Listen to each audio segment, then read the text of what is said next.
안녕하세요. 단도박 이선생입니다. 이번 시간에도 지난번에 이어서 내용이 이제 도박빚을 어떻게 하면 우리가 올바르게 해결하느냐 이 부분에 대해서 좀 말씀을 드리려고 하는데요. 다시 한번 이제 앞 내용 정리하자면 이 도박빚을 갚는다는 것은 우리가 사업을 해서 뭐 생긴 빚, 또 다른 어떤 경제활동을 통해서 생긴 빚이 아니라 우리가 도박 중독이라는 질병에 빠져서 생긴 빚이기 때문에, 그리고 또 이 도박 중독을 치료하는 데 있어서 이 빚을 갚는 방법이 치료의 하나의 방법으로서 과정으로서 되게 중요한 부분이라는 것을 항상 우리가 명심을 해야 합니다. 왜냐하면 이게 단순히 내 문제가 도박 중독의 문제가 아니라 도박 빚을 해결하는 문제에 가난 극복 프로젝트, 뭐 부자 되는 법, 이런 문제가 돼서는 절대 안 된다는 거예요. 그러니까 그러면 다시 어떻게 되겠어요? 도박 중독의 재발에 이어지고 이런 문제가 되는 거죠. 참고로 과거 한 10년 전에는요, 그때 당시에도 도박 중독의 빚은 개인회생으로 부채 상환이 가능했는데, 그때는 아직까지 사회의 인식이나 이런 게 도박 중독에 생긴 빚이나 뭐 다른 경제활동 생긴 빚에 대해서 같은 개념으로 봤기 때문에 그 개인회생을 진행할 때 판사들도 그냥 뭐 진행을 했습니다. 그러니까 저희 같은 사람들, 도박 중독 상담사가 개입되어 있지 않은 상태에서 일반적인 법무사나 변호사가 진행하는 개인회생을 했겠죠. 그랬더니 자꾸만 이 사람들이 중간에 포기가 되고 도박 문제가 재발이 돼서 다시 개인회생을 신청하고 이런 경우들이 너무 많은 케이스가 생기는 거죠.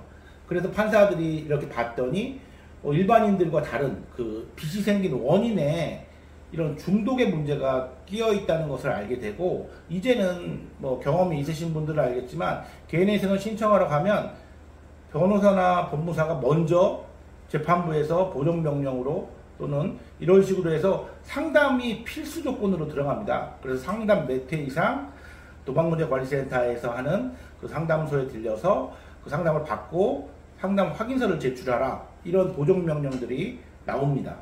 그 이유가 이 문제에 있어서 도박 문제의 개입이, 치료에 개입이 되어 있지 않으면 이 문제를 우리가 완벽하게 경제 문제가 회복이 안 된다는 것을 이제는 그분들도 알게 된 거죠.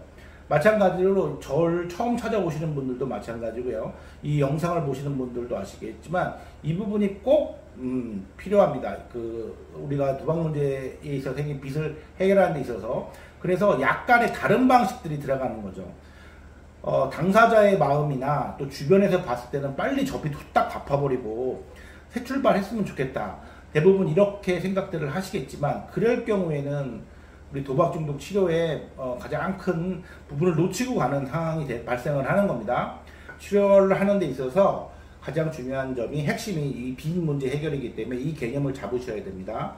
그래서 부채 상환을 할 때 개인회생이나 개인 워크아웃을 통해서 상환하는 것이 지금 현재로서는 가장 현명한 방법인데, 이 문제를 할 때 우리가 도박 중독 치료가 병행되지 않거나 이 문제가 해결이 됐을 때 내가 다 어떤 개인회생이 개시가 되거나 이럴 경우에 이제 아예 손을 떼는 분들이 계세요. 여기에 주의사항을 좀 몇 가지 말씀드릴까 합니다. 개인회생을 신청할 때 있어서 초기에는요, 신청 접수가 되고 나서 처음 납부 2일까지 한 3개월, 보통 3, 4개월에 공백기가 발생하는데, 그때 어떤 문제가 발생하냐면 우리의 모든 부채가 지급이 되지 않습니다. 그러니까 급여는 계속 들어오는데요, 그 돈을 모아놔야 되거든요, 차근차근. 그러면 어떻게 되겠어요? 기존에 냈던 통신비나 기존에 냈던 어떤 비용들 있죠, 카드 비용 같은 거, 이런 것들이 안 나가니까 목돈이 쌓이게 되겠죠. 최소 3개월에서 뭐 4개월까지도 목돈이 쌓이게 되는데, 그 돈을 모아서 첫 회기에 내야 되거든요. 그게 납부가 되지 않으면 개인회생이 기각이 됩니다. 그런데 그때 우리 도박 중독자들의 문제가 뭐가 있겠습니까? 그 목돈이 생기면은요, 당연히 우리의 마음은 바뀌게 되겠죠. 그러니까 그때는 꼭 자기 자신이 통제를 할 수 있다는 생각을 버리셔야 되고요. 가족 간의 개입이 필요합니다. 물론 내가 가족만큼 믿는 사람이 있다면 그 돈을 관리해달라고 부탁드릴 수 있겠지만 여러 가지 뭐 상황이 생길 수 있으니 제가 봤을 때는 이 도박 문제가 가족에게 오픈이 돼야 된다는 그 이유 중에도 이런 돈 관리 문제에 있어서 가족들이 개입이 필요하다는 거죠. 그래서 그런 또 단점도 있고요. 개인회생을 하다가 도박 중독이 재발됐을 때는 우리한테 무슨 불이익이 올까요? 한번 생각해 볼까요? 물론 개인회생은 중간에 해지가 되었다 한들 다음에 다시 정리해서 다시 시작하면 되는데요. 첫 번째, 개인회생을 하려면 수임료가 필요합니다. 법무사나 변호사한테 내는 비용도 뭐 최소한 200 정도 들어가죠. 뭐 작은 금액은 아닙니다. 그때 다시 또 들어간다는 얘기고요. 두 번째는 매달 우리가 내는 금액은 최소 원금을 n분의 1 한 금액 또는 원금에서 탕감받은 작은 금액을 n분의 1에서 내게 되죠. 그러니까 내는 채무자 입장에서 되게 유리한 조건인데요. 그 이유는 이제 법원에서 그렇게 강제 명령을 내린 겁니다. 그러면은 우리가 그 이유는 36개월이면 36개월 동안 잘 내겠다라는 약속을 전제하에 그렇게 명령을 내린 건데 중간에 내가 도박 문제가 재발을 해서 내지 못하고 연체가 되다가 해지가 됐다고 생각을 해보세요. 그러면 우리가 규칙사유가 있는 거죠. 내 잘못으로 인해서 그 약속을 먼저 어기게 된 거 아닙니까? 그러면 그날로 해지되는 그 날짜로 해서 그쪽에서 포기했던 이자들, 정상이자 플러스 연체이자 이런 이자 금액들이 다시 갑자기 살아납니다. 그래서 그 날짜로 해서 총 원금 금액이 바뀌어 버리겠죠. 그래서 그 금액 앞에서 냈던 우리가 분할 상환해서 뭐 개인회생을 했는데 한 3개월을 냈다 또는 1년을 냈다 뭐 1년 반을 냈다, 이 금액들이 어떻게 되겠어요? 그냥 그 총 지금 새로 살아난 이자 금액 이자가 플러스된 금액의 납부금으로 바뀌어 버립니다. 이자를 먼저 납입한 방법으로 바뀌니까 원금은 정말 우리가 생각했던 것보다 훨씬 더 작은 금액으로 원금이 탕감이 됐겠죠.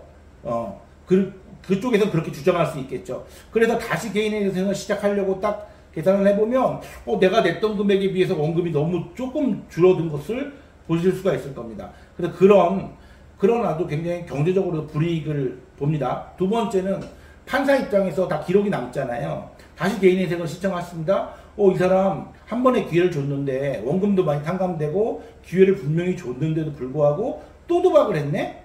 그러면 판사의 개인 성향에 따라서 많이 바뀌겠지만 일단은 색안경을 끼게 드려봅니다. 그래서 채권 추심 금지 명령 같은 것을 내려주지 않는 경우도 많고요. 지역마다 좀 다른 특징이 있겠지만 절대 좋게 보지 않습니다. 그래서 기간도 빨리 끝내야 될 거를 계속 보정명령을 내리게 되고 상담에서도 크게 늘어나서 상담을 받아오라고 하고 빨리빨리 진행을 안 해줍니다. 예, 좋지 않게 보죠. 해주긴 해줍니다. 그래서 그런 불이익이 분명히 있습니다. 그래서 저는 개인회생을 저희 신체 치료에 비유할 때 수술을 한다는 걸로 말씀을 드리고 싶어요. 허리 수술.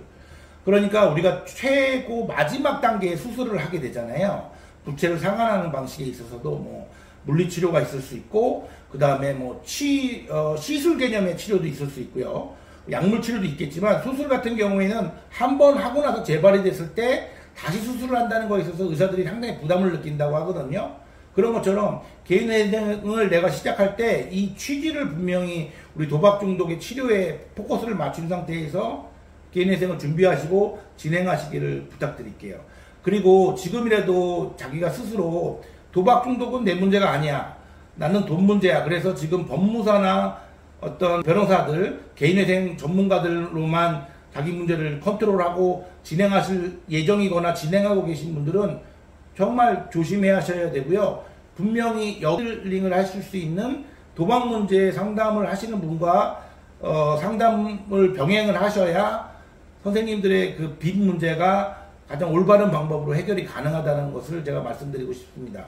이거는 돈 문제만 있는 게 아니라 분명히 도박 중독이 원인이기 때문에, 그리고 이 도박 중독은 현재로서는 재발이 매우 쉬운, 그리고 재발이 굉장히 많은 그런 질병으로서 재발이 될 경우에 개인회생은 한 번에 다 갚는 게 아니잖아요. 최소 3년에서 최장 5년까지 시간이 필요한데 결코 만만한 시간이 아닙니다. 이 시간은요. 그렇기 때문에 이 시간 동안 내가 그 감정 변화가 얼마나 많이 일어날지를 선생님들은 상상을 하실 수 없을 거예요. 당장 개인회생을 신청했더니 채권 추심이 금지가 되고 나름대로 자기의 어떤 조금 압박감이 줄어들어서 모든 게 해결될 것 같은 그런 느낌을 받으시긴 하겠지만 절대 그렇지 않습니다. 그거는 제가 저의 팔을 걸고 약속을 드릴 수 있을 만큼 엄청나게 많은 심정 변화가 그 기간 동안에 일어나거든요. 그렇기 때문에 도박 중독에 대한 개입이 돼 있지 않은 그 빚 문제는, 빚 처리는 절대 좋은 방법이라고 될 수가 없습니다. 괜히 수술을 해서 다음에 정말 좋은 수술을 할 수 없는, 하는데 불편한 상황이 발생할 수가 있으니까 지금이라도 늦지 않았으니까 그 도박 중독 상담 치료를 병행하시기를 부탁드립니다. 네, 오늘은 이상입니다.